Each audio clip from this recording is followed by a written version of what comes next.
Please నన్ను వదిలేసి, కావాలంటే నా జేబులో 6 రూపాయలు ఉన్నాయి, తీసుకో. ఇక్కడ అది చాలకపోతే ₹1 కింద ఆశా చాకలెట్ ఉంది, అక్కడ ఆగక్కడ. హానెస్ట్లీ నాకైతే బోరింగ్ అనిపించింది థగ్ లైఫ్ మూవీ. ఒక డీసెంట్ స్టార్ట్తో మూవీ మొదలవుతుంది. మణిరత్నం సార్ డైరెక్షన్లో ఒక స్టైల్, ఒక క్లాస్ ఉంటుంది కదా, ఆ వైబ్ బిగినింగ్లో కనిపిస్తుంది. సెటప్ బాగా పెట్టారు. క్యారెక్టర్స్ని ఇంట్రడ్యూస్ చేయడం, బ్యాక్డ్రాప్ ఎస్టాబ్లిష్ చేయడం అన్నీ కరెక్ట్గా స్టార్ట్ అవుతాయి. ఎస్పెషల్లీ ఫస్ట్ 30 to 40 మినిట్స్లో స్టోరీకి ఒక డెప్త్ ఉంటుందేమో అనిపిస్తుంది. Kamal Haasan entry, Simbu scenes, few action bits అన్నీ ఒక క్యూరియాసిటీని క్రియేట్ చేస్తాయి. కానీ ఆ క్యూరియాసిటీ సెకండ్ హాఫ్లో టోటల్గా మిస్ అయిపోతుంది. స్టోరీ ఎక్కడ వెళ్తుంది అని ఆడియన్స్ యాంటిసిపేట్ చేయలేకుండా ఇంట్రెస్ట్ని లూజ్ అయిపోతారు. స్క్రీన్ ప్లే చాలా స్లో అండ్ ప్రెడిక్టబుల్గా ఉంటుంది. ఏం ట్విస్ట్ వస్తుందో అని ఎదురు చూస్తే అదే రొటీన్ ఫార్ములా సీన్స్తో ఫిల్ చేశారు. ఎమోషన్స్ని స్ట్రాంగ్గా ప్రజెంట్ చేయాలనుకున్న ఐటమ్స్ కూడా ఫ్లాట్గా ఫీల్ అవుతాయి. మణిరత్నం సార్ ఒక పాయింట్లో ఇంట్రెస్ట్ జనరేట్ చేశారు, కానీ ఆ ఇంట్రెస్ట్ని మెయింటైన్ చేయలేదు. డైలాగ్స్లో కూడా డెప్త్ లేదు and scenes between key characters feel forced. Climax కూడా చాలా డల్గా ఉంటుంది, ఇంపాక్ట్ లేకుండా ఫేడ్ అయిపోతుంది. పర్ఫార్మెన్సెస్ మాత్రం ఓకేగా ఉంటాయి.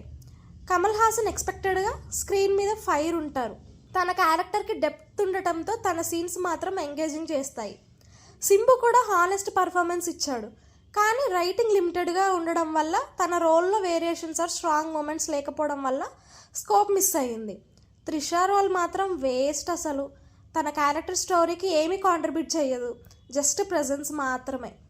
ఇంకా వేరే సపోర్టింగ్ క్యారెక్టర్స్ గురించి అసలు చెప్పనవసరం లేదు, ఫర్గొటబుల్. ఏఆర్ రెహమాన్ మ్యూజిక్ అంటే ఎక్స్పెక్టేషన్స్ స్కై హై ఉంటాయి, కానీ ఈసారి ఆయన స్కోర్ కూడా major let down. Background score సీన్స్కి సింక్ అవ్వలేదు, సాంగ్స్ కూడా క్యాచీగా లేవు. Music usually one of the strengths in Mani Ratnam movies, కానీ ఈ మూవీలో అది బిగ్గెస్ట్ డ్రాబ్యాక్ లాగా అనిపిస్తుంది. ప్రొడక్షన్ వాల్యూస్ మాత్రం రిచ్గా కనిపిస్తాయి. Cinematography is top notch. Visuals చాలా గ్రాండ్ అండ్ స్టైలిష్గా ప్రజెంట్ చేశారు. బట్ విజువల్స్ మాత్రమే సినిమాని సేవ్ చేయడం కష్టం కదా. స్టోరీ అండ్ నరేషన్ వీక్ అవ్వడంతో ఓవరాల్ ఎక్స్పీరియన్స్ డౌన్ అయిపోయింది. సో థగ్ లైఫ్లో కొన్ని scenes, Kamal Haasan performance and visuals తప్పితే ఇంకా చూడాల్సిన విషయం ఏమీ లేదు. Strong story telling, gripping screen play and solid emotions లేకపోవడం వల్ల మూవీ చాలా డిసప్పాయింటింగ్గా ఉంటుంది. సో నా రేటింగ్ అయితే 2 out of 5. ఒక మంచి స్టార్ట్తో హైప్ క్రియేట్ చేసిన బట్ అల్టిమేట్లీ బోరింగ్ గ్యాంగ్స్టర్ డ్రామాగా ఎండ్ అయ్యింది. ఇలాంటి రివ్యూస్ కోసం ఛానల్ని సబ్స్క్రైబ్ చేసుకోండి. Bye bye.